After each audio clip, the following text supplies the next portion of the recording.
Todo parecía normal hasta el momento en que sentí que mi estómago se retorcía como si alguien estuviera apretando mis entrañas con las manos. El sudor comenzó a bajar por mi frente y mi visión se volvió borrosa. Eugenia, mi esposa, me miró desde el otro lado de la mesa con esos ojos que yo conocía hace 30 años, y sonrió. Una sonrisa extraña, pero en ese momento pensé que era preocupación. ¡Qué equivocado estaba! La cena había sido perfecta. Eugenia preparó mi plato favorito, ese que solo hacía en ocasiones especiales. Había velas, música suave, y ella llevaba puesto ese vestido azul que tanto me gustaba. Me sentí el hombre más afortunado del mundo. A mis 64 años, después de construir un negocio exitoso, después de tanto trabajo, finalmente podía disfrutar de la tranquilidad junto a la mujer que amaba. O eso creía. Hacía apenas 2 meses que me había jubilado. Vendí mi participación en la empresa constructora que levanté desde cero, y el dinero, más de $400,000, estaba seguro en el banco. Eugenia y yo habíamos planeado viajar, conocer Europa, disfrutar de lo que nos quedaba de vida juntos. Ella parecía emocionada. Cada noche hablábamos de los lugares que visitaríamos, de las cosas que haríamos.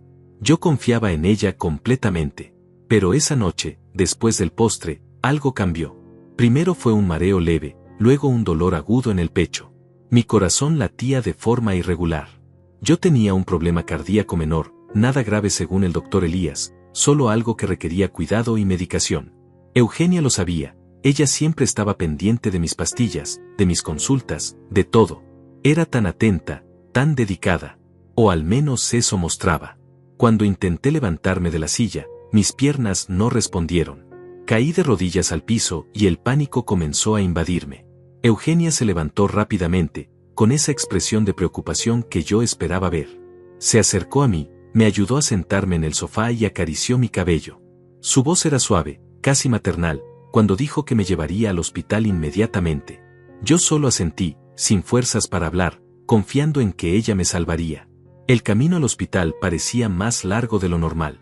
Eugenia conducía por carreteras rurales que yo no reconocía. Le pregunté por qué no íbamos por la ruta principal, la más rápida, pero ella me dijo que había un accidente y que este camino era mejor. Yo estaba demasiado débil para discutir. Cada minuto que pasaba me sentía peor. El dolor se extendía por todo mi cuerpo y respirar se volvía más difícil. Entonces, en medio de la nada, rodeado solo por campos oscuros y el silencio de la noche, Eugenia detuvo el auto. Pensé que tal vez el carro tenía algún problema, que necesitábamos ayuda. Pero cuando me giré para preguntarle qué pasaba, vi algo en sus ojos que nunca había visto antes. Era frialdad. Era desprecio. Era odio puro. Se volteó hacia mí con esa sonrisa que ahora reconozco como la de alguien que ha estado esperando este momento durante mucho tiempo. Su voz, antes tan dulce, se volvió cortante como un cuchillo cuando dijo las palabras que cambiarían todo. No me estaba llevando al hospital. Nunca fue su intención salvarme. De hecho, ella era la razón por la que estaba muriendo. Eugenia me dijo, con una calma aterradora, que había puesto veneno en mi comida. Raticida mezclado con el postre. Me quedaban tal vez 30 minutos de vida, quizás menos. Mi mente se negaba a procesar lo que escuchaba.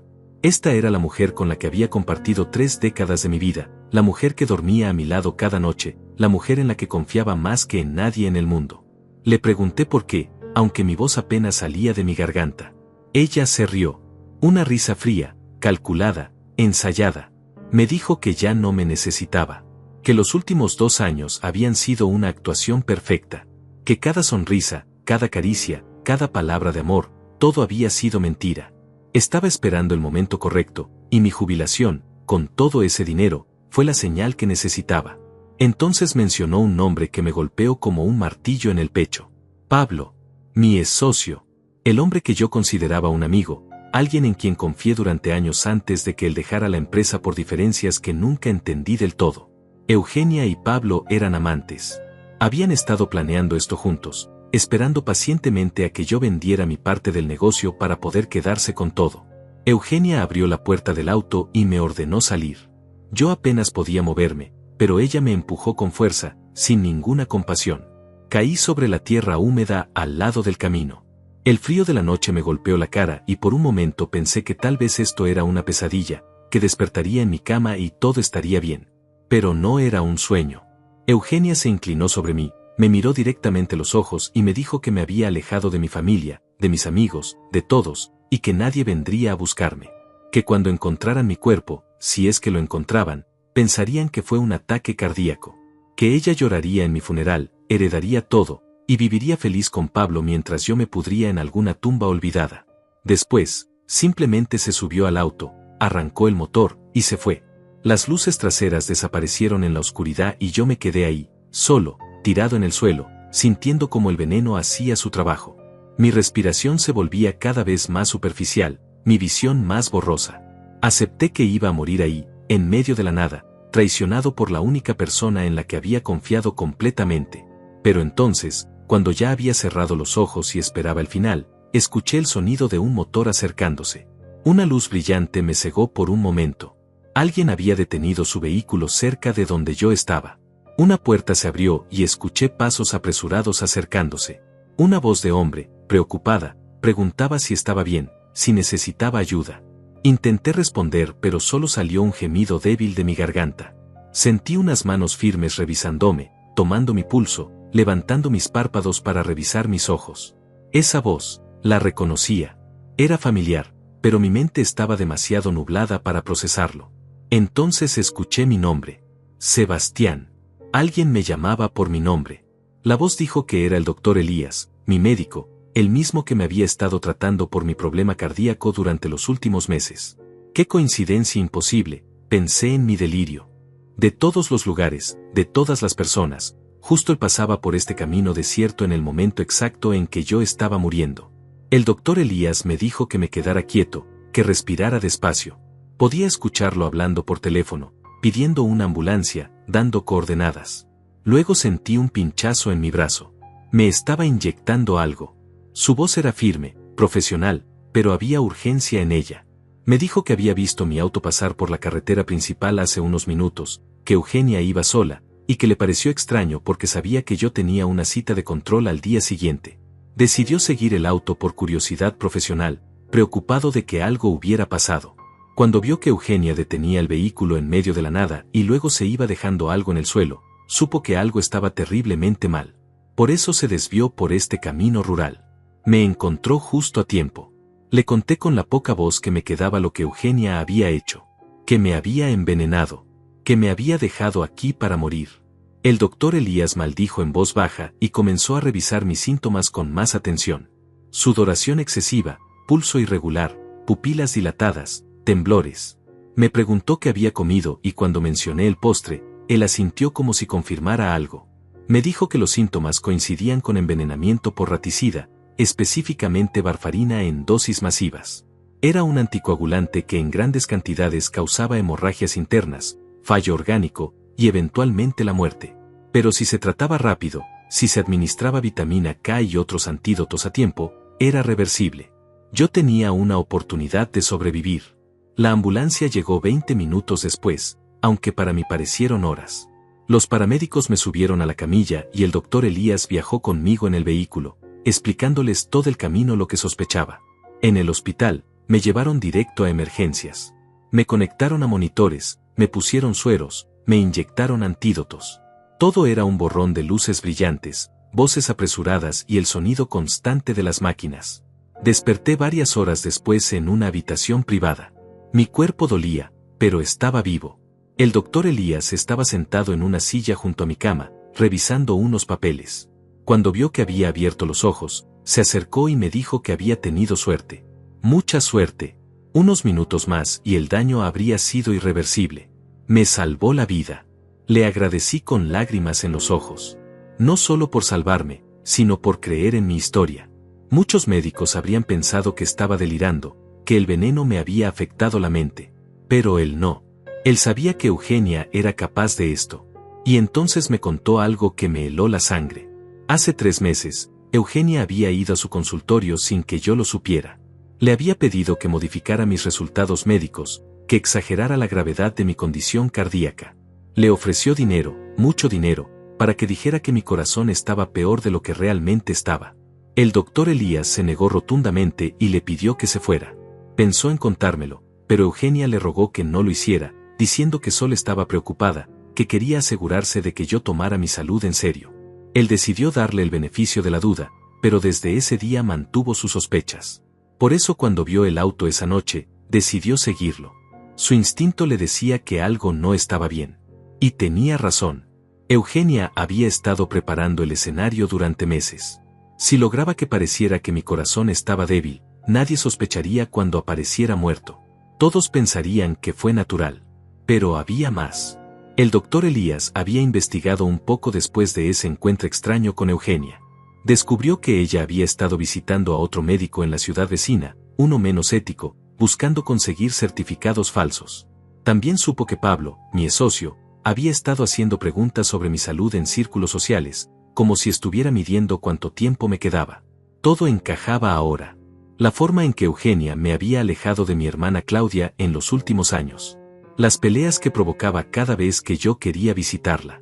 Me decía que Claudia era envidiosa, que solo quería mi dinero, que hablaba mal de ella a mis espaldas. Yo, como un idiota, le creí. Dejé de ver a mi única hermana, a la única familia de sangre que me quedaba, porque Eugenia me convenció de que era lo mejor. También recordé cómo había empezado a aislarme de mis viejos amigos. Eugenia siempre tenía una excusa para no asistir a reuniones, para no recibir visitas. Decía que necesitábamos tiempo para nosotros, que después de tantos años trabajando, merecíamos privacidad. Y yo, cansado y feliz de jubilarme, acepté sin cuestionar. Ahora entendía que todo fue parte de su plan. Aislarme para que cuando muriera, nadie hiciera preguntas incómodas. El doctor Elías me preguntó si quería llamar a la policía. Le dije que sí, que por supuesto que sí. Esa mujer había intentado asesinarme, me había traicionado de la peor manera posible. Pero entonces, mientras buscaba su teléfono, tuve una idea. Una idea que nacía de la rabia, del dolor, de la humillación de haber sido engañado durante tanto tiempo. Le pedí que esperara un momento antes de llamar a las autoridades. Necesitaba pensar. El doctor Elías me miró con curiosidad pero asintió. Me dijo que legalmente tenía que reportar el envenenamiento, pero que podía darme unas horas para decidir cómo proceder. Yo asentí, agradecido. Pasé la siguiente hora pensando en todo lo que había perdido por culpa de Eugenia. No solo casi pierdo mi vida, sino que perdí años creyendo en una mentira. Años confiando en alguien que solo me veía como un medio para enriquecerse. Pensé en Pablo, ese traidor, riéndose probablemente en este momento, creyendo que su plan había funcionado. Y entonces lo supe. No quería que Eugenia simplemente fuera arrestada. Quería que sintiera exactamente lo que yo sentí. Quería que experimentara la traición, el miedo, la desesperación. Quería que creyera que había ganado, que todo salió perfecto, y luego arrebatárselo todo de la forma más devastadora posible. Llamé al doctor Elías y le expliqué mi plan. Al principio dudó, dijo que era arriesgado, que podía complicar el caso legal. Pero cuando vio la determinación en mis ojos, cuando entendió que no solo buscaba justicia sino también retribución emocional, aceptó ayudarme. Me dijo que era poco ético, pero que después de lo que Eugenia intentó hacerme, yo merecía tener el control de cómo terminaría esta historia. También necesitaba a alguien más. Alguien en quien pudiera confiar completamente. Alguien que Eugenia había intentado alejar de mí pero que sabía que nunca me abandonaría. Necesitaba llamar a mi hermana Claudia. Habían pasado casi 2 años desde la última vez que hablamos realmente, desde que Eugenia logró convencerme de que Claudia era tóxica para mi vida.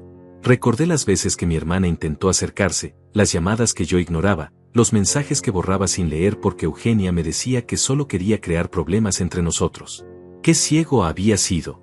El doctor Elías me pasó su teléfono y con manos temblorosas marqué el número que aún recordaba de memoria. Sonó 3 veces antes de que ella contestara. Su voz sonaba cautelosa, como si no creyera que realmente era yo. Claudia, dije simplemente, y hubo un silencio largo del otro lado. Luego escuché un sollozo ahogado. Me preguntó si estaba bien, si había pasado algo. Le dije que sí, que había pasado algo terrible, pero que no podía explicarlo por teléfono. Necesitaba que viniera al hospital inmediatamente y que no le dijera a nadie, absolutamente a nadie, que había hablado conmigo. Especialmente no a Eugenia. Mi hermana, abogada de profesión y siempre perspicaz, entendió que algo serio estaba ocurriendo. Me dijo que estaría allí en menos de 1 hora. Mientras esperaba, el doctor Elías y yo refinamos el plan. Él hablaría con el personal del hospital para mantener mi ingreso en absoluta confidencialidad. Oficialmente, Yo no existía en sus registros. Usaríamos un nombre falso en todos los documentos. Nadie podría saber que Sebastián estaba vivo y recuperándose en ese hospital. Esto era crucial para que el plan funcionara. Cuando Claudia llegó, casi no la reconocí. Había envejecido en estos 2 años, pero sus ojos seguían siendo los mismos, llenos de esa inteligencia aguda que siempre la caracterizó. Me abrazó con tanta fuerza que dolió, pero no me importó. Era el abrazo que necesitaba, el de alguien que realmente me amaba sin segundas intenciones. Le conté todo. Cada detalle horrible de lo que Eugenia había hecho. La cena, el veneno, el abandono en la carretera, la confesión fría sobre Pablo y los 2 años de mentiras. Vi cómo la cara de mi hermana pasaba de la incredulidad a la furia absoluta. Claudia nunca había confiado en Eugenia, siempre sintió que algo no encajaba, pero yo no quise escucharla. Ahora me arrepentía profundamente. Claudia quería llamar a la policía inmediatamente, procesar a Eugenia por intento de asesinato, arruinarla legal y financieramente. Pero le expliqué mi plan, la razón por la que necesitaba su ayuda como abogada y como hermana. Quería que Eugenia creyera que había ganado, que yo estaba muerto, que todo salió exactamente como lo planeó. Solo así podríamos ver sus verdaderos movimientos, obtener pruebas irrefutables y destruirla completamente. Mi hermana escuchó en silencio, procesando cada palabra. Luego, con esa sonrisa que siempre ponía cuando tenía un caso difícil por delante, asintió. Me dijo que era arriesgado, que había variables que no podíamos controlar, pero que si lo hacíamos bien, Eugenia no solo iría a prisión, sino que perdería absolutamente todo. Su reputación, su libertad, su futuro con Pablo, todo. El doctor Elías explicó la parte médica del plan. Él emitiría un certificado de defunción falso, algo que podía costarle su licencia si se descubría, pero estaba dispuesto a arriesgarse. Declararía que Sebastián había muerto de un paro cardíaco fulminante, consecuencia de su condición preexistente. Nada de veneno, nada sospechoso. Un informe médico limpio que Eugenia podría usar para cobrar seguros y herencias sin levantar alarmas. Claudia añadió que ella se encargaría de la parte legal. Como mi hermana y abogada de confianza, tenía acceso a ciertos documentos. Podría monitorear cualquier movimiento que Eugenia hiciera con mis cuentas, cualquier intento de transferir fondos o cambiar titularidades. También podría rastrear a Pablo, ver si él hacía movimientos sospechosos con sus propias finanzas. Pero necesitábamos más. Necesitábamos pruebas directas, no solo circunstanciales. Claudia sugirió que instaláramos cámaras y micrófonos en mi casa, en lugares estratégicos donde Eugenia y Pablo probablemente hablarían con libertad una vez que creyeran que yo estaba muerto. Confesiones grabadas serían evidencia contundente en un juicio. El plan tomaba forma. Yo permanecería escondido en el hospital bajo identidad falsa durante al menos una semana, tal vez 2, mientras me recuperaba completamente del envenenamiento. El doctor Elías se aseguraría de que nadie del personal médico hablara. Claudia manejaría todos los aspectos legales y la vigilancia. Y cuando llegara el momento perfecto, cuando Eugenia y Pablo estuvieran completamente confiados en su victoria, los expondríamos. Pero había un problema. Mi cuerpo. Eugenia esperaría ver un cuerpo, hacer un funeral, cerrar este capítulo definitivamente. El doctor Elías dijo que podía falsificar el papeleo para una cremación inmediata, alegando que yo había dejado esas instrucciones en mi última visita médica. Sin cuerpo que mostrar, sin autopsia que pudiera revelar el veneno, Eugenia no tendría razones para sospechar. Claudia hizo una llamada discreta a un contacto suyo en la morgue del hospital. En menos de 30 minutos, todo estaba arreglado. Los documentos oficiales dirían que yo, Sebastián, había fallecido a las 3 de la madrugada por causas naturales relacionadas con mi condición cardíaca. Mi cuerpo supuestamente sería cremado en 48 horas, según mis deseos expresos.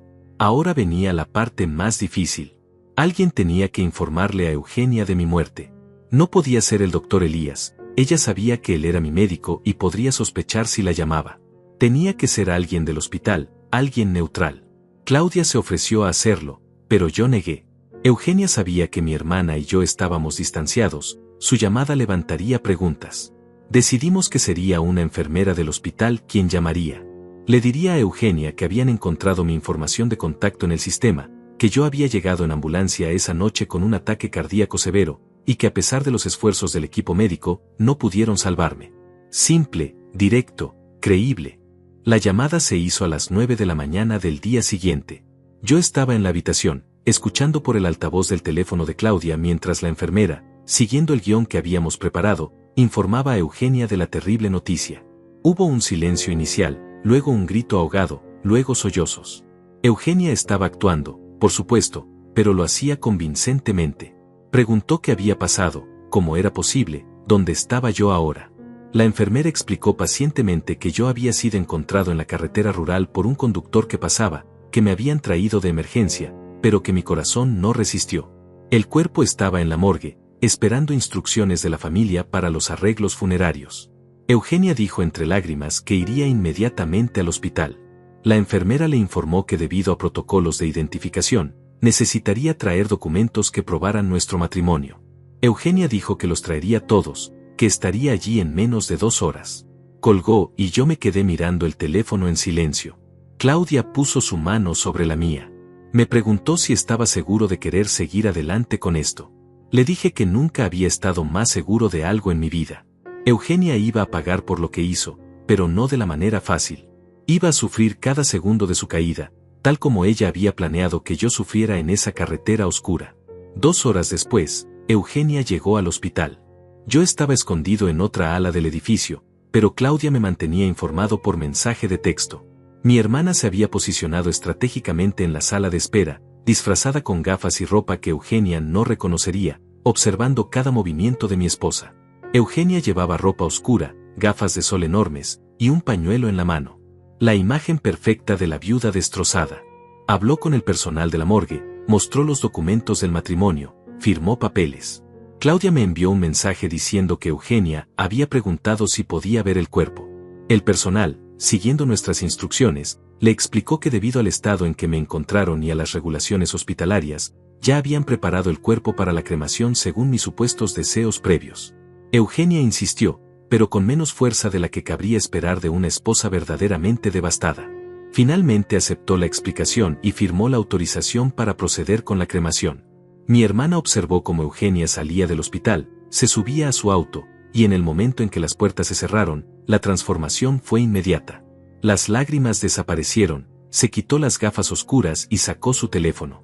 Claudia, que había corrido a su propio vehículo, logró tomar fotografías de todo. Eugenia estaba sonriendo ampliamente mientras marcaba un número. No necesitábamos adivinar a quién llamaba. Tenía que ser Pablo. Mi hermana me envió las fotos y sentí como la rabia crecía dentro de mí. Ahí estaba mi esposa, la mujer que supuestamente me amaba, celebrando mi muerte a menos de 100 metros de donde yo supuestamente yacía en una morgue. La frialdad de esa mujer no tenía límites. Esa misma tarde, Claudia y un técnico de confianza entraron a mi casa con una orden judicial falsa que ella misma había elaborado. Eugenia estaba fuera, probablemente con Pablo, celebrando su victoria. Instalaron cámaras ocultas en la sala, en la cocina, en la habitación principal y en el estudio. También colocaron micrófonos de alta sensibilidad en puntos estratégicos. Todo conectado a un sistema de grabación remota que mi hermana podía monitorear desde su teléfono. Cuando el técnico terminó, Claudia revisó cada ángulo personalmente. Me envió capturas de pantalla mostrando la cobertura completa. No había punto ciego. Cualquier conversación que Eugenia tuviera en esa casa quedaría registrada. Solo era cuestión de tiempo antes de que ella y Pablo se sintieran suficientemente seguros para hablar libremente. No tuvimos que esperar mucho. Esa misma noche, Eugenia regresó a casa acompañada. Claudia me llamó inmediatamente y me conectó a la transmisión en vivo de las cámaras. Vi a mi esposa entrar por la puerta principal del brazo de Pablo. Él llevaba una botella de champán. Los vi reírse, besarse, celebrar en la sala donde apenas 24 horas antes yo había creído compartir una cena romántica con la mujer que amaba. Pablo descorchó la botella y sirvió 2 copas. Brindaron por mi muerte. Eugenia dijo que todo había salido perfecto, mejor de lo que imaginaron. Que el hospital no hizo preguntas, que nadie sospechó nada, que en 48 horas mi cuerpo sería cenizas y nunca podrían probar lo que realmente pasó. Pablo la felicitó por su actuación en el hospital. Dijo que casi se lo creyó cuando la vio entrar con esas gafas oscuras y ese pañuelo. Eugenia se rió y respondió que había estado practicando frente al espejo durante semanas. Cada gesto, cada lágrima, cada temblor en la voz, todo calculado para parecer la viuda perfecta. Luego hablaron del dinero. Pablo preguntó cuánto tiempo tomaría hasta que ella pudiera acceder a las cuentas. Eugenia explicó que como esposa legítima y única beneficiaria en el testamento, tendría acceso en cuanto presentara el certificado de defunción. Calculaba que en menos de una semana podría comenzar a transferir fondos. Los $400,000 de mi jubilación, más las propiedades, más los seguros de vida. Estaban hablando de casi $600,000 en total. Pablo dijo que con ese dinero podrían irse a vivir a otro país, empezar de nuevo, ser finalmente felices juntos sin tener que esconderse. Eugenia estuvo de acuerdo. Mencionó que estaba pensando en Costa Rica o Panamá, lugares donde el dinero rindiera más y donde nadie los conociera. Lugares donde nadie haría preguntas sobre el pasado. Pero entonces Eugenia dijo algo que me sorprendió incluso a mí, que ya creía conocer el nivel de su maldad. Dijo que lo único que lamentaba era no haber hecho esto antes. Que los últimos 30 años conmigo habían sido un desperdicio de su vida. Que cada vez que tenía que besarme, que estar en la misma cama conmigo, que fingir que me amaba, sentía náuseas. Que yo era un viejo aburrido, sin pasión, sin ambición real, solo un tonto trabajador que acumuló dinero sin saber disfrutarlo. Pablo se rió y agregó que yo siempre fui demasiado confiado, demasiado ingenuo. Que cuando él todavía era mi socio, se dio cuenta de que yo era el tipo de persona fácil de manipular. Por eso cuando Eugenia se le acercó hace 2 años con la propuesta de deshacerse de mí y compartir mi fortuna, supo que sería sencillo. Yo era predecible, confiable, estúpido. Los escuché hablar durante más de 1 hora. Cada palabra era como un cuchillo en el pecho, pero me obligué a escuchar todo. Necesitaba oír cada detalle para entender la magnitud de su traición. Hablaron de cómo Eugenia había empezado a alejarme de Claudia hace 2 años, justo cuando comenzaron su plan. Sabían que mi hermana era inteligente, que podría oler algo sospechoso, así que la mejor estrategia era aislarme de ella completamente. También admitieron que el intento de sobornar al doctor Elías fue un error de cálculo. Eugenia pensó que todos los médicos eran corruptibles si el precio era correcto. Cuando él se negó, tuvieron que ajustar el plan. Por eso decidieron usar veneno en lugar de manipular mis medicamentos como habían planeado originalmente. Era más rápido, más directo, más difícil de rastrear si lo hacían bien. Pablo preguntó si Eugenia estaba segura de que yo había muerto. Ella respondió que por supuesto, que me había visto moribundo en esa carretera, que no había forma de que sobreviviera más de 30 minutos sin atención médica, y que en esa zona rural, en medio de la noche, nadie pasaba nunca. Era el lugar perfecto para deshacerse de mí. Pero Pablo insistió. Dijo que necesitaban estar completamente seguros. Que tal vez deberían haber verificado el cuerpo en el hospital, solo para confirmar. Eugenia le dijo que dejara de preocuparse, que todo estaba bajo control. El hospital tenía mi cuerpo, habían confirmado mi identidad, y en 2 días estaría cremado. No había manera de que esto saliera mal. Entonces Eugenia levantó su copa y propuso un brindis final. Por su libertad, por su futuro juntos, y por mi estupidez de nunca haber visto lo que tenía enfrente durante 30 años. Pablo chocó su copa contra la de ella y bebieron. Luego se besaron apasionadamente en el mismo sofá donde yo solía sentarme a ver televisión después de un largo día de trabajo. No pude seguir mirando. Le pedí a Claudia que detuviera la transmisión. Ya habíamos obtenido suficiente evidencia para esa noche. Confesiones completas, admisión del plan, celebración del crimen. Todo grabado en video y audio de alta calidad. Cualquier juez que viera esas imágenes no tendría dudas sobre su culpabilidad. Mi hermana vino al hospital esa noche con una copia de las grabaciones. Las vimos juntos en silencio. Cada palabra de Eugenia dolía, pero también fortalecía mi determinación. Esta mujer no merecía compasión. No merecía una segunda oportunidad. Merecía exactamente lo que le íbamos a dar, la caída más humillante posible. Claudia me informó que había estado monitoreando las cuentas bancarias. Eugenia todavía no había intentado mover dinero, lo cual era inteligente de su parte. Estaba esperando a que el papeleo oficial estuviera completo, a que la cremación se realizara, a que todo pareciera normal y legal antes de hacer cualquier movimiento financiero sospechoso. Pero mi hermana había tomado precauciones. Como yo todavía estaba legalmente vivo, aunque oficialmente muerto según los registros del hospital, ella había colocado alertas en todas mis cuentas. Si Eugenia intentaba transferir aunque fuera $1, Claudia lo sabría inmediatamente. Además, había preparado documentos legales que congelarían todos mis activos en el momento en que yo reapareciera oficialmente. El funeral fue programado para 5 días después de mi supuesta muerte. Una ceremonia pequeña, íntima, solo para amigos cercanos y familia. Eugenia se encargó de todos los arreglos, eligiendo las flores más baratas, el servicio más económico. Claudia asistió al funeral disfrazada, mezclándose entre los pocos asistentes que Eugenia había invitado. Mi hermana me mantuvo informado de cada detalle a través de mensajes. Eugenia llevaba un vestido negro elegante, maquillaje perfecto para ocultar la ausencia de lágrimas reales, y una actuación digna de un premio. Habló frente a todos sobre cuánto me amaba, sobre los 30 años maravillosos que compartimos, sobre cómo su corazón estaba destrozado. Pablo no asistió, por supuesto. Eso habría sido demasiado obvio. Pero Claudia notó que Eugenia revisaba su teléfono constantemente, sonriendo levemente cada vez que llegaba un mensaje. Probablemente la estaba apoyando desde la distancia, felicitándola por su performance, contando las horas hasta que pudieran estar juntos abiertamente. La urna que contenía supuestamente mis cenizas era pequeña, barata, comprada en el lugar más económico que Eugenia pudo encontrar. Mi hermana tomó fotos de todo. El funeral vacío, los arreglos florales mínimos, la falta de verdadero dolor en los ojos de mi esposa. Todo esto serviría como evidencia adicional de su frialdad, de su indiferencia real hacia mí. Después de la ceremonia, hubo una pequeña reunión en mi casa. Eugenia invitó a algunas personas del vecindario, más que nada para mantener las apariencias.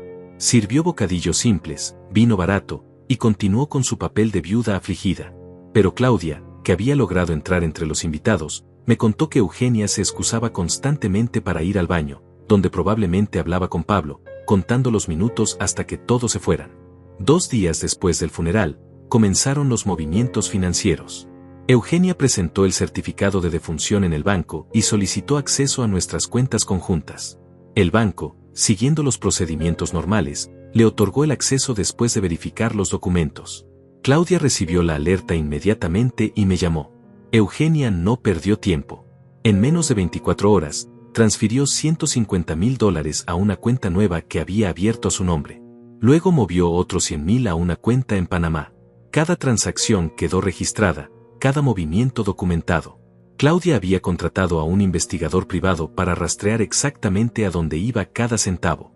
Pablo también hizo movimientos. Compró 2 boletos de avión a Costa Rica para dentro de 2 semanas.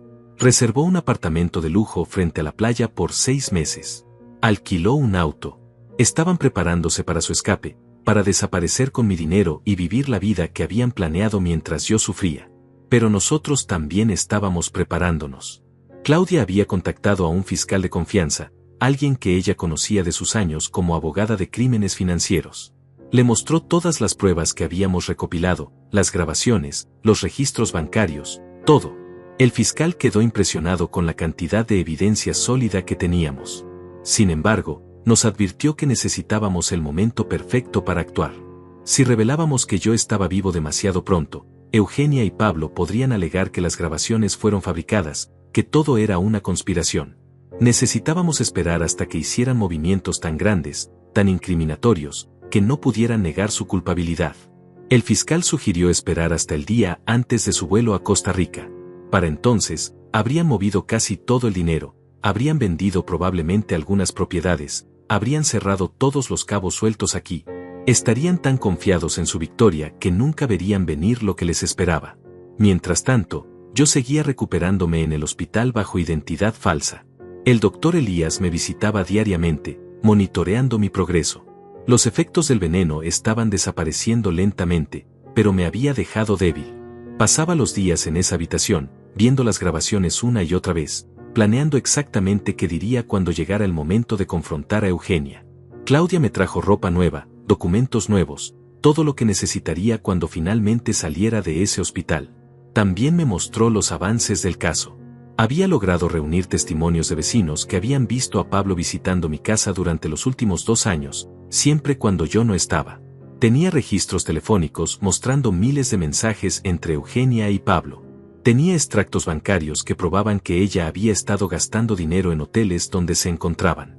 La red de evidencia era tan apretada que no había forma de que escaparan. Pero yo quería más. Quería verlos cara a cara, quería que supieran que todo su plan, toda su arrogancia, toda su crueldad, había sido en vano. Quería ver el momento exacto en que se daban cuenta de que habían perdido todo. Una semana antes del vuelo programado, Eugenia puso mi casa en venta. La valoró por debajo del precio de mercado para venderla rápido. Un comprador apareció casi inmediatamente, ofreciendo pagar en efectivo.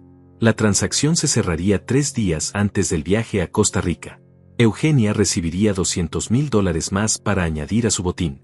Claudia interceptó la venta presentando una orden judicial que congelaba la transacción temporalmente, alegando irregularidades en el testamento.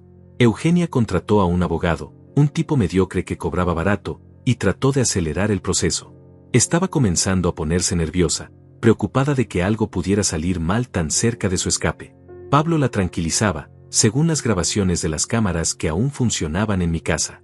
Le decía que era solo burocracia normal, que todo se resolvería, que en pocos días estarían en Costa Rica disfrutando de su nueva vida. Eugenia quería creerle, pero yo podía ver en las grabaciones que estaba más tensa, más paranoica. Empezó a revisar constantemente por encima de su hombro. Preguntaba a Pablo si estaba seguro de que nadie sospechaba nada. Él le aseguraba que todo estaba bien, que nadie tenía razones para dudar de la historia oficial. Yo había muerto de un ataque cardíaco, solo eso. No había investigación policial, no había autopsia, no había nada que pudiera incriminarlos. 3 días antes del vuelo, el abogado de Eugenia logró liberar la venta de la casa. El comprador pagó los $200,000 y Eugenia los depositó inmediatamente en su cuenta de Panamá. Ahora tenía casi $500,000 fuera del país, listos para su nueva vida. Solo faltaba vender algunos muebles, cerrar las últimas cuentas y desaparecer. Esa noche, Pablo fue a mi casa por última vez. Las cámaras capturaron todo. Se sentaron en la sala, bebiendo el whisky caro que yo había guardado para ocasiones especiales, riendo sobre cómo yo nunca supe apreciar las cosas buenas de la vida. Pablo bromeó diciendo que al menos mi dinero serviría para que alguien lo disfrutara adecuadamente. Eugenia levantó su copa y dijo que sentía que finalmente podía respirar. Que los últimos 30 años habían sido como estar en prisión, atada a un hombre que no amaba, fingiendo una vida que odiaba. Pero ahora era libre. Libre para ser ella misma, libre para amar a quien quisiera, libre para vivir sin ataduras. Pablo le prometió que la haría feliz, que le daría todo lo que yo nunca pude darle. Aventura, pasión, emoción. Viajarían por el mundo, conocerían lugares exóticos, vivirían cada día como si fuera el último. Y todo gracias a mi estupidez de confiar en ella ciegamente durante décadas. Claudia me llamó esa noche. Me preguntó si estaba listo para el día final. Le dije que más que listo. Había pasado 2 semanas planeando este momento, imaginando cada detalle. El día había llegado. Faltaban exactamente 24 horas para que Eugenia y Pablo abordaran ese avión hacia Costa Rica. Claudia había coordinado todo con el fiscal y con la policía. Habíamos decidido que la confrontación sería en un lugar público, donde no pudieran escapar, donde hubiera testigos de su caída. El lugar perfecto era la oficina de un notario donde Eugenia había programado una cita para firmar los últimos documentos relacionados con mi supuesta herencia. Me desperté temprano esa mañana en el hospital. El doctor Elías vino a verme por última vez antes de que me diera de alta oficialmente. Me revisó completamente y confirmó que estaba recuperado del envenenamiento. Me dio una palmada en el hombro y me deseó suerte. Me dijo que lo que Eugenia me hizo fue uno de los actos más despreciables que había visto en su carrera, y que merecía ver justicia cumplida. Claudia llegó con un traje nuevo para mí. Algo elegante, profesional, que me hiciera ver fuerte y en control. Me vestí lentamente, mirándome al espejo por primera vez en 2 semanas. Había perdido peso, tenía ojeras, mi rostro mostraba el cansancio de todo lo que había pasado. Pero mis ojos ardían con determinación. Hoy Eugenia aprendería que subestimó gravemente al hombre que creía débil y tonto. Salimos del hospital por una entrada lateral para evitar cualquier posibilidad de que alguien me reconociera. Claudia había alquilado un auto diferente, uno que Eugenia no conocería. Manejamos en silencio hacia la oficina del notario. Durante el camino, mi hermana repasó el plan una vez más. Yo entraría exactamente 10 minutos después de que Eugenia llegara, cuando ya estuviera sentada, relajada, firmando papeles, creyendo que todo estaba terminado. La policía estaría afuera, lista para entrar en el momento indicado. El fiscal estaría presente como testigo. Claudia también entraría conmigo, como mi representante legal. Las cámaras de seguridad de la oficina grabarían todo. No dejaríamos nada al azar. Este momento tenía que ser perfecto, devastador, inolvidable. Llegamos 30 minutos antes de la cita. Nos estacionamos en un lugar desde donde podíamos ver la entrada de la oficina sin ser vistos. Claudia revisó su teléfono constantemente, comunicándose con el fiscal y con el detective que había estado siguiendo a Eugenia durante días. Todo estaba en su lugar. Solo faltaba que ella llegara. A las 10 en punto, el auto de Eugenia apareció. La vi salir del vehículo y mi corazón se aceleró. Llevaba un vestido rojo brillante, completamente inapropiado para una viuda que supuestamente enterró a su esposo hace apenas 2 semanas. Su cabello estaba perfectamente arreglado, llevaba tacones altos, maquillaje impecable. No había rastro de dolor, de luto, de tristeza.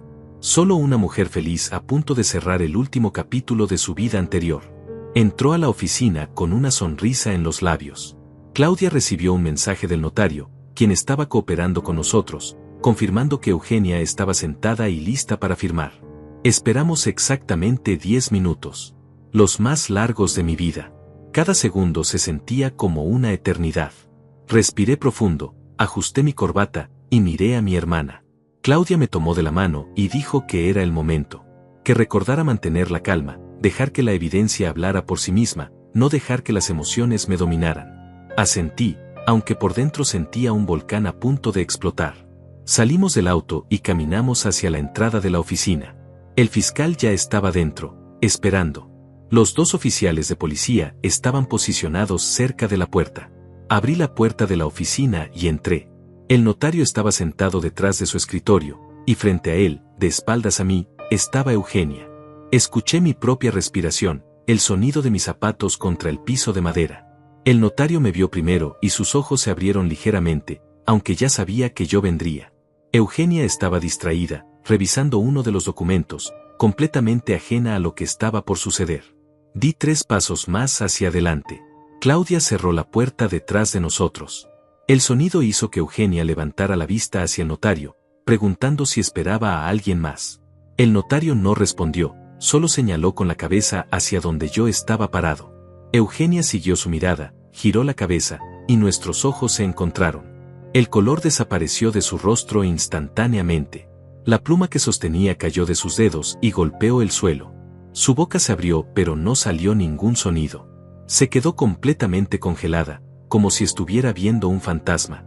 Porque eso es exactamente lo que creía que era. Un fantasma. Un muerto que había regresado. Buenos días, Eugenia, dije con voz calmada, casi amable. Mi nombre es Sebastián, tu esposo. Tal vez me recuerdes. Soy el hombre que envenenaste hace 2 semanas y dejaste morir en una carretera desierta. Eugenia se puso de pie tan rápido que su silla cayó hacia atrás. Comenzó a retroceder, tropezando con sus propios pies, negando con la cabeza repetidamente. No, no, no, murmuraba. Esto no es posible. Tú estás muerto. Te vi. Estabas muriendo. El hospital confirmó. Hay un certificado. Hubo un funeral. Tus cenizas. Me acerqué un paso más y ella retrocedió hasta que su espalda chocó contra la pared. Claudia se movió para bloquear la única salida. El fiscal se levantó de donde estaba sentado en la esquina, revelando su presencia.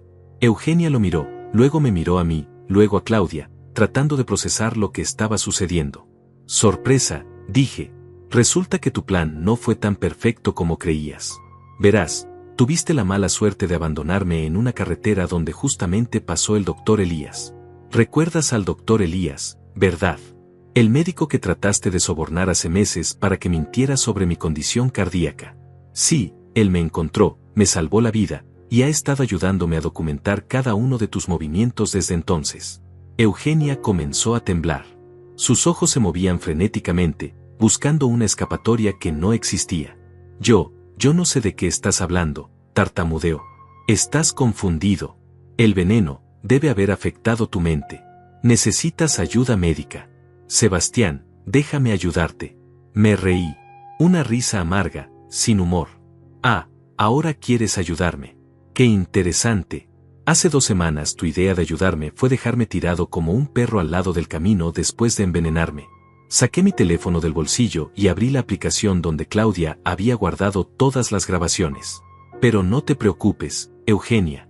No necesito que me creas. Tengo pruebas. Presioné play en el primer video. La pantalla mostró la sala de nuestra casa, la noche después de mi supuesto funeral. Ahí estaban Eugenia y Pablo, besándose, brindando, celebrando. El audio era perfectamente claro. Las voces de ambos admitiendo el plan, hablando del veneno, riéndose de mi ingenuidad. Eugenia palideció aún más mientras veía la grabación. Hay más, continué, pasando a otro video. Aquí están ustedes discutiendo cómo mover el dinero. Aquí están planeando su escape a Costa Rica. Aquí estás tú, querida esposa, diciendo que los 30 años conmigo fueron como estar en prisión. Tengo horas y horas de material. Cada confesión, cada detalle de su plan, todo grabado. Eugenia se dejó caer al suelo, sus piernas ya no podían sostenerla. Comenzó a llorar, pero estas no eran las lágrimas falsas que había mostrado en el funeral. Estas eran lágrimas reales de terror, de desesperación, de alguien que acaba de darse cuenta de que su vida está completamente destruida. El fiscal se acercó y se presentó formalmente. Le informó a Eugenia que estaba bajo arresto por intento de homicidio premeditado, fraude, falsificación de documentos y varios otros cargos. Que todo lo que dijera podría ser usado en su contra. Eugenia sollozaba incontrolablemente, tratando de decir algo, pero las palabras no salían coherentemente. Claudia abrió la puerta y los dos oficiales de policía entraron. Uno de ellos sacó las esposas mientras el otro leía los derechos de Eugenia. Ella intentó resistirse, gritando que esto era un error, que yo estaba mintiendo, que las grabaciones eran falsas. Pero nadie le creía. La evidencia era abrumadora, irrefutable. Antes de que se la llevaran, me arrodillé frente a ella para quedar a su altura. La miré directamente a los ojos, esos ojos que una vez creí llenos de amor y que ahora solo veían con desprecio y miedo. Eugenia, le dije suavemente, 30 años desperdicié amándote. 30 años confiando en ti ciegamente. Creí que eras mi compañera, mi apoyo, mi razón para trabajar tan duro. Pero todo fue mentira. Ella trató de tocar mi mano, pero yo la retiré. Ahora vas a experimentar exactamente lo que yo sentí en esa carretera, continué. La traición, el miedo, la desesperación de perderlo todo.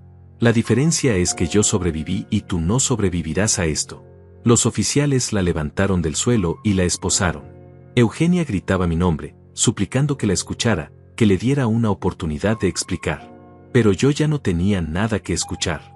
Me puse de pie y le di la espalda mientras se la llevaban de la oficina. Sus gritos se fueron apagando a medida que la alejaban. Claudia puso su mano en mi hombro. Me preguntó si estaba bien. Le dije que sí, aunque temblaba por dentro. Ver a Eugenia desmoronarse, ver su caída, debería haberme hecho sentir satisfecho. Y en parte lo hacía. Pero también sentía un vacío profundo. 30 años de mi vida habían sido construidos sobre mentiras, y aunque la justicia estaba siendo servida, eso no devolvía el tiempo perdido. El fiscal me felicitó por mantener la compostura. Me informó que con toda la evidencia que habíamos recopilado, el caso era prácticamente imposible de perder. Eugenia enfrentaría décadas en prisión. Pero el trabajo aún no estaba terminado. Faltaba la otra mitad de la ecuación. Pablo. Claudia ya había enviado mensajes a los detectives que estaban vigilando a Pablo. Él estaba en su apartamento, probablemente esperando que Eugenia lo llamara para confirmar que todo había salido bien con los últimos documentos. No tenía idea de lo que acababa de suceder. Aún creía que en 24 horas estaría en un avión hacia su nueva vida. Decidimos que la policía iría a arrestarlo inmediatamente. No queríamos darle tiempo de darse cuenta de que algo había salido mal y tratar de huir. Claudia, el fiscal y yo nos dirigimos hacia el apartamento de Pablo. Queríamos estar presentes cuando lo arrestaran. Queríamos ver su cara cuando descubriera que todo su plan se había derrumbado. El apartamento de Pablo estaba en un edificio moderno en el centro de la ciudad. Subimos junto con 4 oficiales de policía. Cuando llegamos a su puerta, uno de los detectives tocó.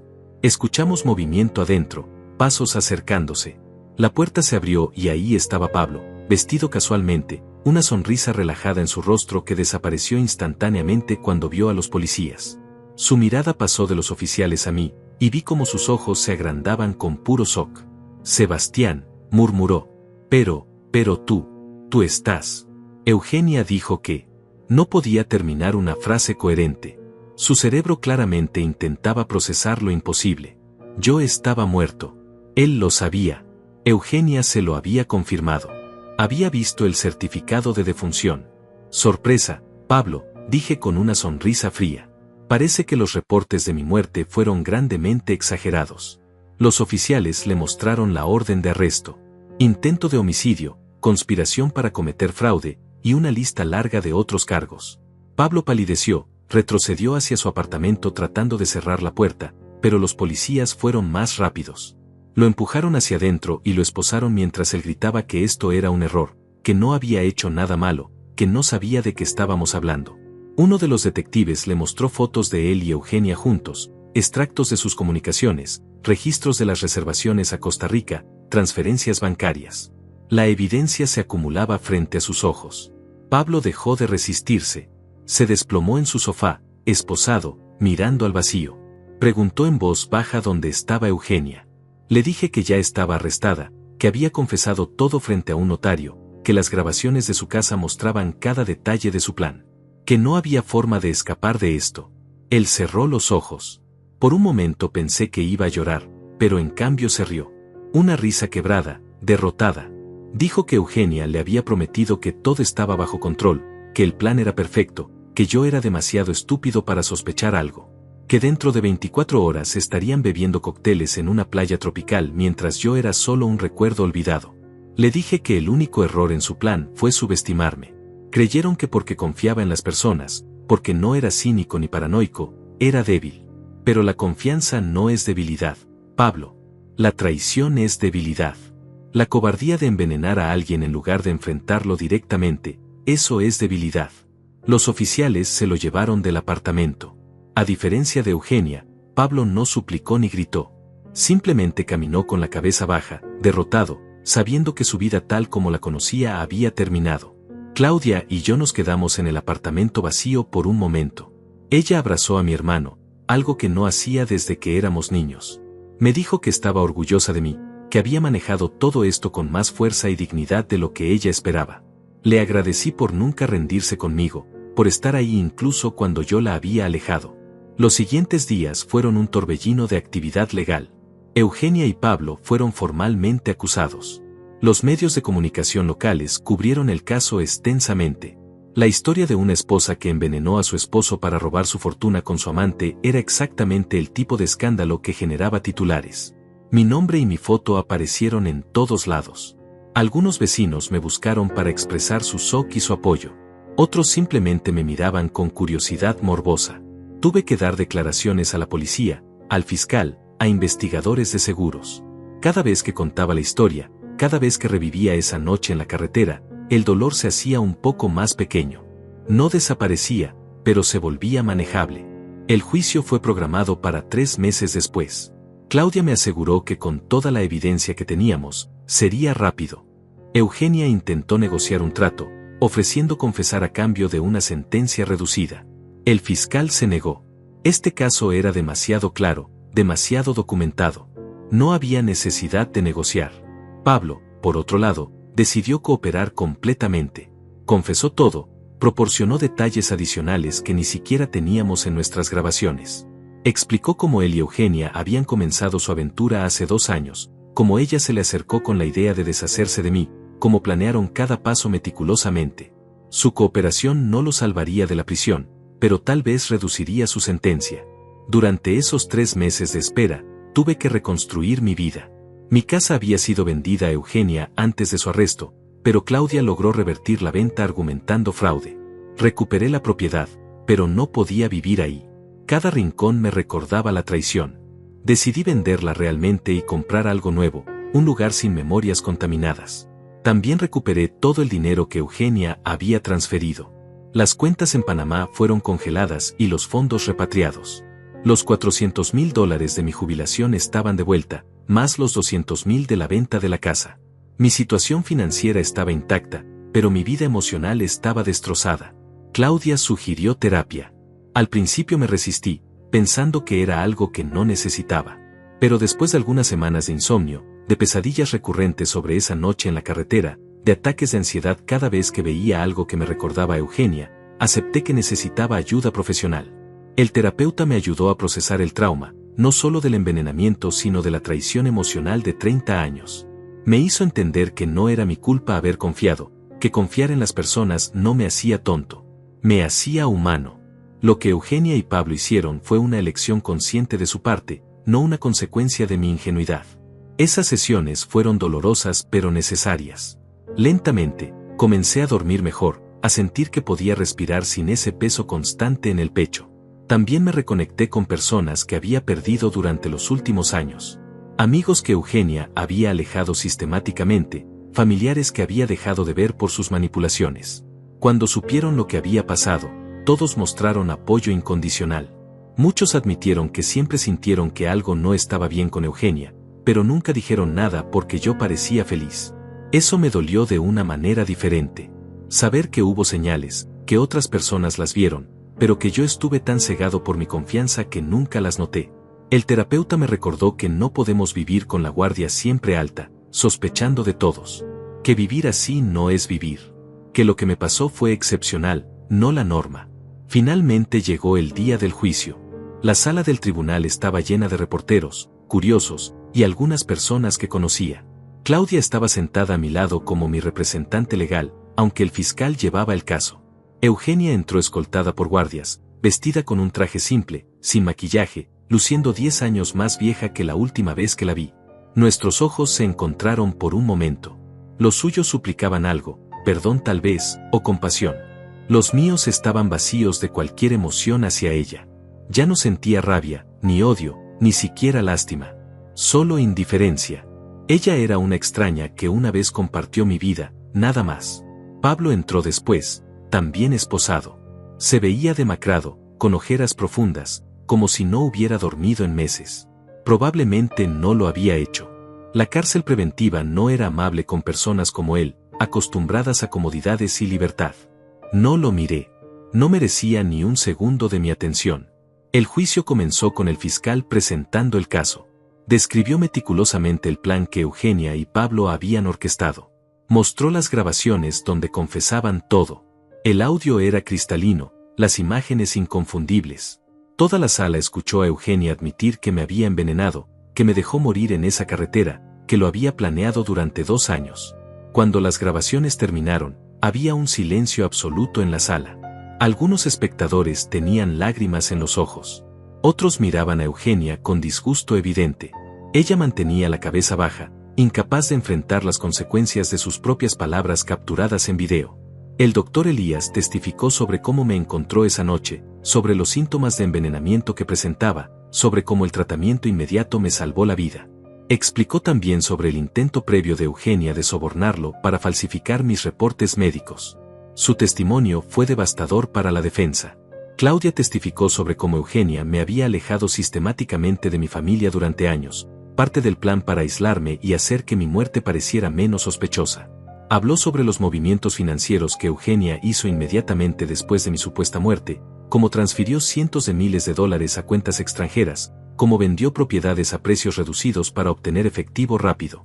El abogado defensor de Eugenia intentó argumentar que ella había actuado bajo influencia de Pablo, que él la había manipulado, que ella era una víctima también. Pero las grabaciones mostraban lo contrario. Mostraban a una mujer calculadora, fría, que disfrutaba planeando mi muerte. No había evidencia de manipulación o coacción. Eugenia había sido una participante completamente voluntaria y entusiasta. Pablo, fiel a su acuerdo de cooperación, testificó contra Eugenia. Detalló cómo ella se le había acercado primero con la idea, cómo investigaron diferentes métodos de asesinato antes de decidirse por el veneno, cómo practicaron el plan durante meses. Su testimonio solo hundió más a Eugenia, aunque también lo condenaba a sí mismo. Luego llegó mi turno de testificar. Subí al estrado con las piernas temblando, no de miedo sino de la intensidad emocional del momento. El fiscal me hizo preguntas básicas sobre mi matrimonio, sobre mi relación con Eugenia, sobre la noche del envenenamiento. Conté todo con voz firme, sin dramatismo, solo hechos. Describí el dolor físico del veneno corriendo por mis venas, la confusión cuando Eugenia detuvo el auto en medio de la nada, el shock absoluto cuando reveló lo que había hecho. Hablé sobre estar tirado en esa carretera, creyendo que moriría solo, traicionado por la persona en quien más confiaba. La sala estaba completamente silenciosa mientras hablaba. El abogado de Eugenia intentó interrogarme durante el contrainterrogatorio. Preguntó si alguna vez había sospechado de la infidelidad de mi esposa, si había sido un buen esposo, si tal vez mi negligencia emocional había empujado a Eugenia a buscar consuelo en otro hombre. Claudia objetó inmediatamente, argumentando que la defensa estaba culpando a la víctima. El juez estuvo de acuerdo y ordenó al abogado que reformulara. Pero respondí de todas formas. Dije que tal vez no fui el esposo perfecto, que tal vez hubo cosas que pude hacer mejor. Pero nada, absolutamente nada justificaba envenenar a alguien y dejarlo morir. Si Eugenia no era feliz, pudo haberse divorciado. Pudo haber sido honesta. Pudo haber elegido cualquier camino que no fuera el asesinato. Cuando bajé del estrado, sentí que un peso enorme se había levantado de mis hombros. Había dicho mi verdad frente a todos. Ya no tenía que cargar con esto solo. El fiscal llamó a varios otros testigos. Vecinos que habían visto a Pablo visitando mi casa regularmente. Empleados del banco que procesaron las transferencias de Eugenia. El agente de viajes que vendió los boletos a Costa Rica. Cada testimonio añadía otra capa de evidencia, otra prueba de la premeditación y el plan elaborado. Las deliberaciones del jurado duraron menos de 3 horas. Cuando regresaron a la sala, el portavoz se puso de pie y leyó el veredicto. Culpable. Culpable en todos los cargos. Eugenia colapsó en su silla, sollozando. Pablo simplemente cerró los ojos, aceptando lo inevitable. La sentencia vendría 2 semanas después, pero el fiscal ya había dejado claro que buscaría el máximo permitido por ley. 30 años de prisión para Eugenia, 25 para Pablo dado su acuerdo de cooperación. A sus edades, esas sentencias eran prácticamente cadena perpetua. Nunca volverían a ser libres, nunca disfrutarían del dinero que habían codiciado tanto. Cuando salí del tribunal ese día, los reporteros me rodearon con cámaras y micrófonos. Me hacían preguntas sobre cómo me sentía, si estaba satisfecho con el veredicto, qué haría ahora. Claudia los apartó con firmeza, diciendo que haría una declaración breve y luego necesitaba privacidad. Me paré frente a las cámaras y dije que la justicia se había cumplido, que aunque nada devolvería los años perdidos, nada sanaría completamente la traición, al menos ahora podía comenzar a reconstruir mi vida sabiendo que las personas que intentaron destruirla enfrentarían las consecuencias de sus acciones. Agradecí a la policía, al fiscal, al sistema judicial, y especialmente a mi hermana Claudia y al doctor Elías por salvarme la vida. Luego, agregué algo más. Dije que a cualquiera que estuviera pasando por una situación de abuso o manipulación, que no tuvieran miedo de buscar ayuda. Que la confianza es hermosa pero que debemos estar atentos a las señales. Que si algo se siente mal, probablemente lo está. Que merecemos relaciones basadas en honestidad y respeto mutuo, no en engaños y planes siniestros. Las cámaras siguieron parpadeando mientras Claudia me guiaba hacia su auto. Manejamos en silencio durante varios minutos antes de que ella preguntara cómo me sentía realmente. Le dije que vacío, que esperaba sentir triunfo o satisfacción, pero en realidad solo sentía un vacío donde una vez hubo 30 años de mi vida. Ella asintió comprensivamente. Me dijo que era normal, que había pasado por un trauma extraordinario y que sanar tomaría tiempo, pero que cada día sería un poco más fácil, que eventualmente podría pensar en esto sin sentir dolor. 2 semanas después vino la sentencia oficial. El juez fue implacable. Miró a Eugenia directamente y le dijo que su crimen fue de una crueldad calculada raramente vista en sus décadas en el sistema judicial. Que traicionar a alguien que confiaba completamente en ti, envenenarlo lentamente durante una cena que preparaste con tus propias manos, y luego abandonarlo para morir solo en una carretera desierta, representaba una depravación moral profunda. Le dio 35 años de prisión sin posibilidad de libertad condicional por 25 años. A sus 58 años, eso significaba que pasaría el resto de su vida útil tras las rejas. Eugenia lloró descontroladamente mientras los guardias la sacaban de la sala. Gritó mi nombre una última vez, suplicando perdón, pero yo no me volteé. No tenía nada más que darle. Pablo recibió 28 años con posibilidad de libertad condicional después de 20, debido a su cooperación. El juez le dijo que aunque ayudó al caso, eso no excusaba su participación entusiasta en un plan para asesinar a un hombre inocente. Pablo aceptó la sentencia sin decir una palabra, probablemente agradecido de que no fuera peor. Cuando todo terminó, cuando las puertas del tribunal se cerraron detrás de mí por última vez, sentí algo que no había sentido en meses. Alivio. Un alivio profundo y completo.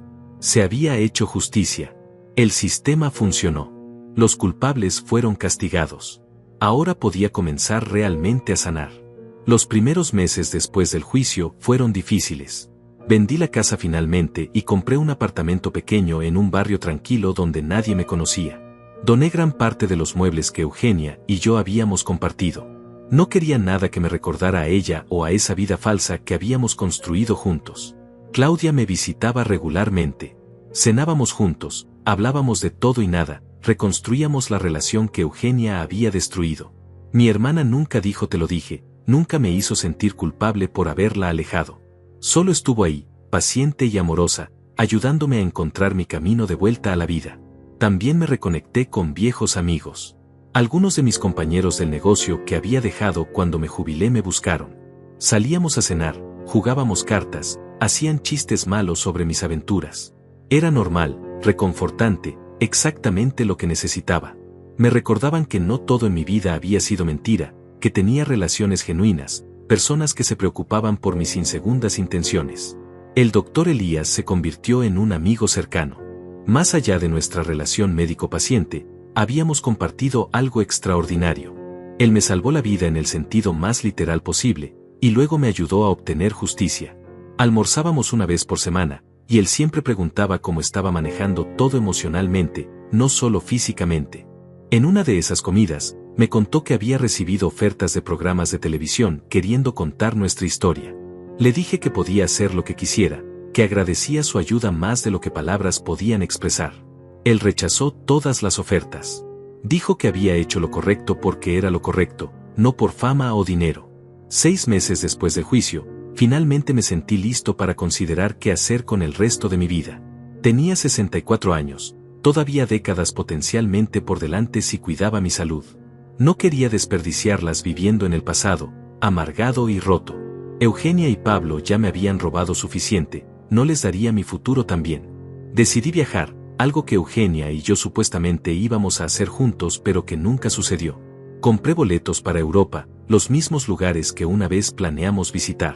Pero esta vez fui solo, a mi propio ritmo, sin tener que fingir felicidad o compartir experiencias con alguien que secretamente me odiaba.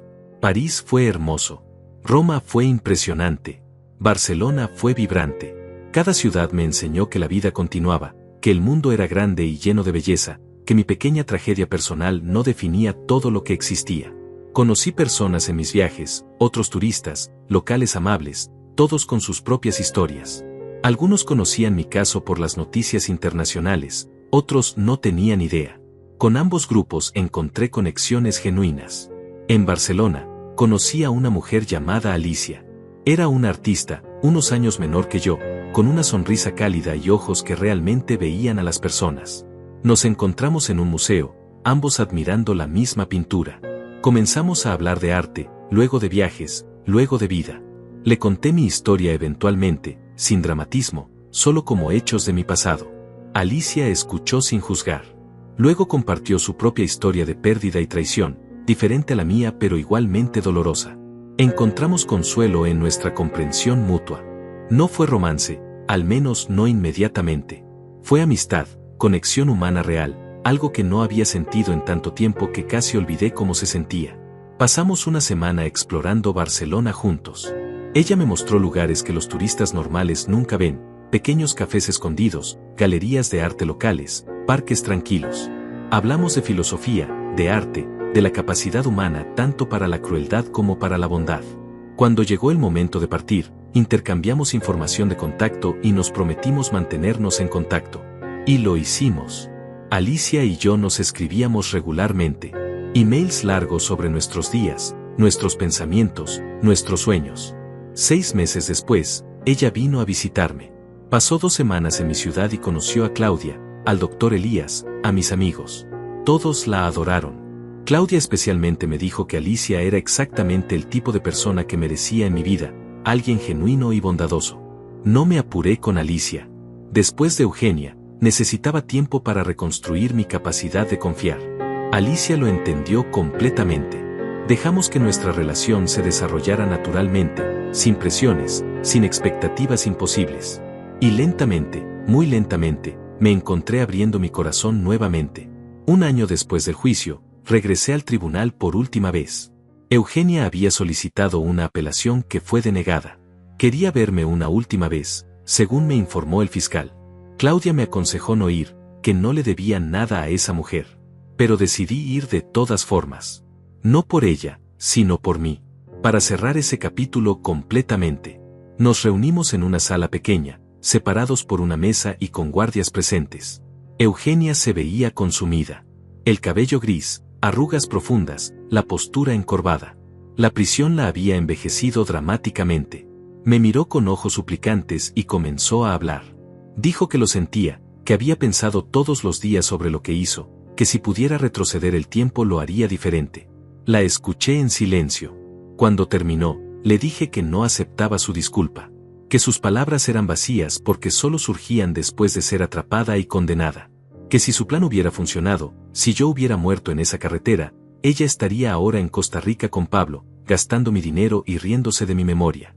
Le dije que pasaría el resto de mi vida no odiándola, porque el odio solo me lastimaría a mí, pero tampoco la perdonaría, que simplemente existiría sin ella en mi mente, sin darle ningún espacio en mi futuro, que ella tendría décadas en prisión para reflexionar sobre sus elecciones, pero yo pasaría mis décadas viviendo plenamente la vida que intentó arrebatarme. Me levanté para irme y Eugenia gritó esperando que la mirara una vez más. Me detuve en la puerta pero no me volteé. Dije simplemente adiós, Eugenia, y salí. Nunca la volví a ver. Hoy, 3 años después de aquella noche terrible en la carretera, estoy sentado en mi balcón viendo el atardecer. Alicia está dentro preparando la cena, cantando suavemente una canción en español que no entiendo completamente pero que me hace sonreír. Claudia vendrá mañana a almorzar con nosotros. El doctor Elías nos visitará el fin de semana. Mi vida no es perfecta. Todavía tengo días difíciles, momentos donde la traición duele como si fuera ayer. Pero también tengo días buenos, cada vez más frecuentes, donde la alegría es real y no fingida. Donde la confianza en las personas que me rodean está basada en acciones consistentes, no en esperanzas ciegas. Aprendí que sobrevivir no es suficiente. Hay que vivir realmente. Hay que encontrar significado en cada día, conexiones genuinas con personas buenas, momentos de belleza en un mundo que puede ser cruel. Eugenia intentó destruirme, pero en cambio me enseñó el valor de cada segundo de vida, la importancia de las relaciones auténticas, la fuerza que nunca supe que tenía. Miro hacia el horizonte y sonrío. Sebastián, el hombre que fue envenenado y abandonado para morir, ya no existe. En su lugar está alguien más fuerte, más sabio, más consciente. Alguien que sabe que la venganza más dulce no es ver caer a tus enemigos, aunque eso ayuda, sino construir una vida tan plena y feliz que su traición se vuelve irrelevante. El sol se pone completamente y las primeras estrellas comienzan a aparecer. Alicia sale al balcón y pone su mano en mi hombro. Me pregunta en qué pienso. Le digo la verdad. Pienso en lo afortunado que soy de estar vivo, de tener una segunda oportunidad, de haber encontrado personas que me aman genuinamente. Ella sonríe y me besa la frente. La cena está lista, dice. Entramos juntos y cierro la puerta del balcón detrás de mí, dejando el pasado afuera donde pertenece, y abrazando el presente que casi pierdo pero que ahora aprecio más que nunca. Esta es mi historia. Una historia de traición, sí, pero también de supervivencia, justicia y renacimiento. Y finalmente, después de todo, tiene un final feliz.